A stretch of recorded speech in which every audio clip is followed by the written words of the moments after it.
Top star, Kollywood super star ఇప్పుడు కలిసి నటించనున్నారా? నటసింహం తలేవాలు కలిసి ఇప్పుడు ఆడియన్స్ ని అలరించనున్నారా? సోషల్ మీడియాలో చక్కర్లు కొడుతున్న వార్తలని చూస్తే నిజమనే అనిపిస్తోంది. విషయంలోకి వెళ్తే రజనీకాంత్ హీరోగా నెల్సన్ దిలీప్ కుమార్ దర్శకత్వంలో జైలర్ సినిమా 2023 ఆగస్టులో విడుదలై ఘన విజయం సాధించిన సంగతి తెలిసిందే. ఈ సినిమాలో రజనీని నెల్సన్ చూపించిన తీరుకి అభిమానులు, ప్రేక్షకులు ఫిదా అయిపోయారు. అలాగే గెస్ట్ రోల్స్ పోషించిన శివరాజ్ కుమార్, మోహన్ లాల్ పాత్రలు కూడా ఆకట్టుకున్నాయి.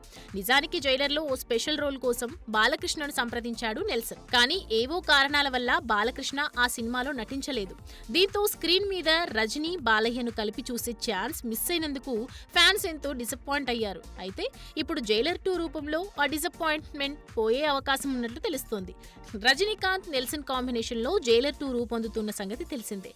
సీక్వెల్ హైప్ తో ఈ సినిమాపై భారీ అంచనాలు నెలకొన్నాయి. ఇప్పటికే విడుదలైన అనౌన్స్మెంట్ వీడియోకి కూడా సూపర్ రెస్పాన్స్ వచ్చింది. ఇప్పుడు అంచనాలను రెట్టింపు చేస్తూ జైలర్ 2 కోసం బాలకృష్ణను రంగంలోకి దింపే ప్రయత్నాలు జరుగుతున్నాయని ఇండస్ట్రీ కోడైకొస్తోంది. జైలర్ 2లో అదిరిపోయే క్యామియో రోల్ ఉందని, ఆ రోల్ బాలయ్య చేస్తేనే బాగుంటుందనే ఉద్దేశంతో నెల్సన్ ఆయన్ని కాంటాక్ట్ అయ్యాడని, బాలకృష్ణ సైతం జైలర్ 2లో క్యామియో చేయడానికి ఓకే చెప్పినట్లు సమాచారం. అదే జరిగితే జైలర్ 2 పై అంచనాలు ఆకాశాన్నంటుతాయి అనడంలో ఎలాంటి సందేహమూ లేదు. ఏదేమైనా ఈ వయసులో కూడా ఇన్ని సినిమాలని పట్టాలెక్కిస్తూ నెంబర్ గేమ్ లో కుర్ర హీరోలతో పోటీ పడుతున్నాడంటే బాలయ్య మజాకా.